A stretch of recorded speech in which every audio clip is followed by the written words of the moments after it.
गोष्ट लक्षात त्यांच्या आली, त्यांना युक्ती सुचली नामी, करण्या बुद्धाची बदनामी. अगं बाई, तुला आमचं भलं करायचं असेल तर गौतम बुद्धाविरुद्ध काहीतरी षडयंत्र रचलं पाहिजे.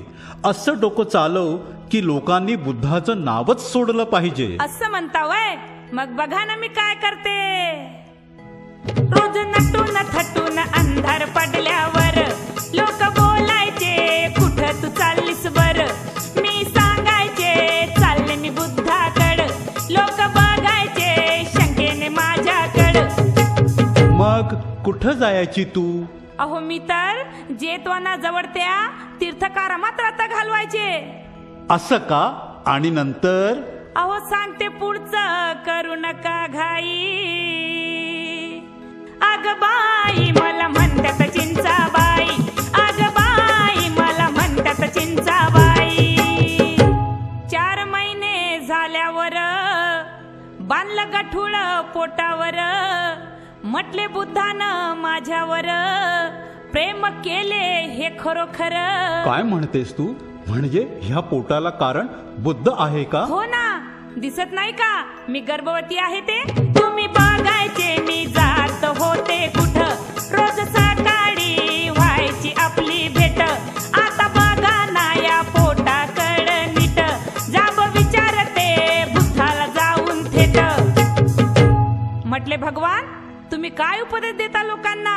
तुमचं बोलणं तर खूपच गोड आहे आणि ओठ पण किती नाजूक आहेत, म्हणून आपला संबंध झाला आणि मी गर्भवती झाले. पण तुम्ही माझ्या बाळणपणाची काही सोयच केली नाही.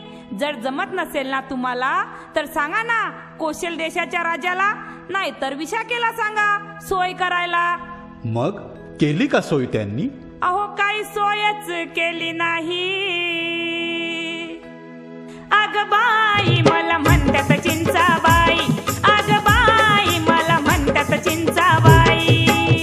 शेवटी बुद्धाकडे मी गेले, म्हटले बाळासाठी काय केले. बुद्ध काहीच नाही म्हणाले, लोक ऐकून चकित झाले. मी म्हटले कुमारिकांना कसं फसवायचं एवढंच माहित आहे का तुम्हाला?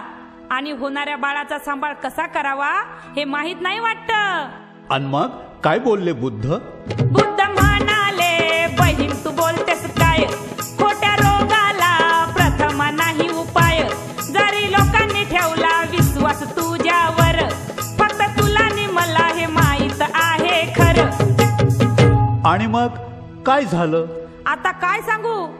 बुद्ध असे बोलल्यावर मला लगेच हसायला आलं ना, आणि मी जोरात खोकलले.